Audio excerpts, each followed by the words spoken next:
So we're going to take a quick look today around how D4H incident management can be used to deal with a pandemic such as the COVID-19 coronavirus. Well, when you're getting your company ready to respond to a crisis like this, and a company of any size from small to large, what you need to do is have a single source of truth, a location you can all access both from within the office and remotely. So D4H is hosted on the cloud for that reason.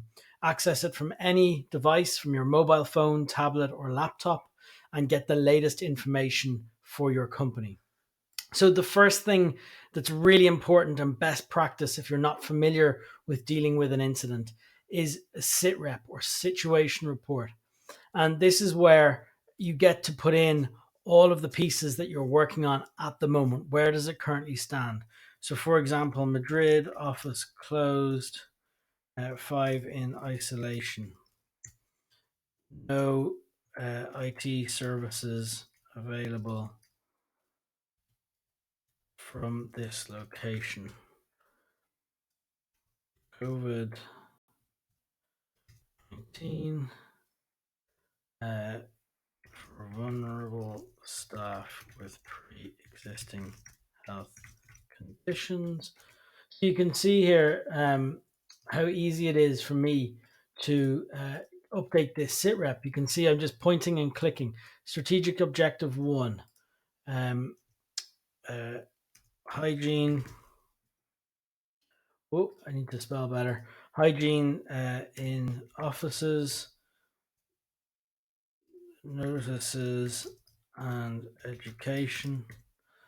Okay, and then we're going to go number 2, strict travel. And we'll go in number 3 here. Identify vulnerable staff. So it'd be old, elderly staff, comorbidity. So where there is already health conditions in place. You can also update things like our financial impact, our customer impact, employee impact, building impact, and we put in the projected impact spread escalation over the next 24 hours, next 72 hours, and after 72 hours. Now, once we start to get this together, D4H makes it very simple here to share this. So I can just print the PDF, and straight away I've got a shareable PDF. Okay, so here's our current situation with COVID-19, and this is accessible to everyone I've given permission to access this. So it might be my executive team, my pandemic response team, etc. Now, part of a best practice response after defining the situation is to identify the roles you need to deal with it. So your pandemic response team will be put together with an incident manager, with a CEO, chief executive. You might have HR, IT, and other business representatives listed here. And you're able to define and name them and give them access to this channel. Okay.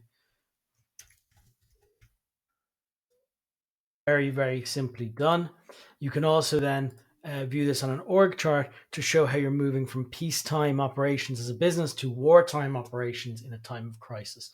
Everything's flowing back through this pandemic team to the incident manager.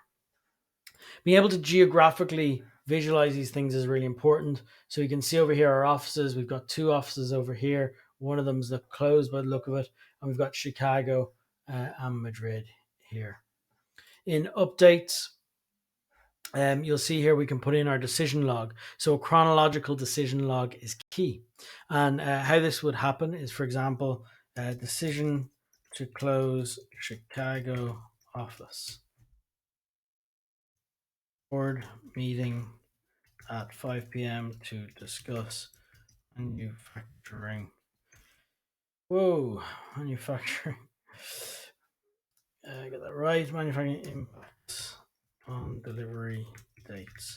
So you can see here, I'm able to put these timestamped entries in, and they're coming from my role, the Pandemic Response Team Incident Manager. So as the time ticks on, these entries will start appearing. Under readiness, it's important here to understand checklists of how people are going. So I can see the call center is 75% prepared. manufacturing plant 33, HQ 50. Let's click in. So I can see they've got things like their hand sanitizer available on all floors. I've got COVID-19 health posters on all floors. I've got open staff briefing being held, etc. And these tasks are still to do. Okay, so this is letting me see the readiness status of each of my offices, departments, teams, locations, however you set this up. This is shared and real time. As other people come in and update their statuses, you're going to see all this. And you've also got the ability to get all of these out here in PDF or share by email.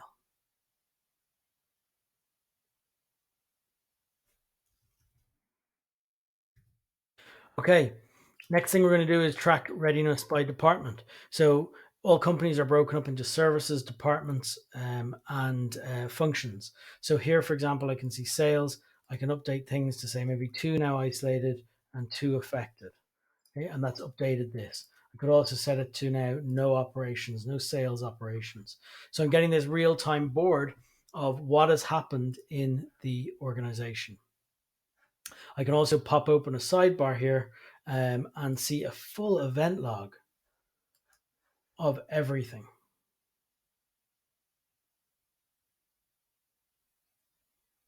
So when did information come in? When did it change? And finally, we're going to go on to locations. So this is where we can start to plot information on a map as staff update different pieces here. So we'll close, for example, the Chicago office.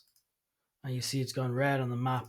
And as people update information about their location, about their office, so the heads of each function, you'll see this status board update in real time. So this is giving you the ability to very quickly have a grasp on all those numbers. Now, we do lots more than that. This is just a quick poke around what we do. We could also build boards around travel restrictions, case management, and integrate it tightly with the ICS incident command system. But this gives you an idea very quickly. Everything feeds back to a dashboard of numbers where we can put together numbers of infections by locations and the status of each office.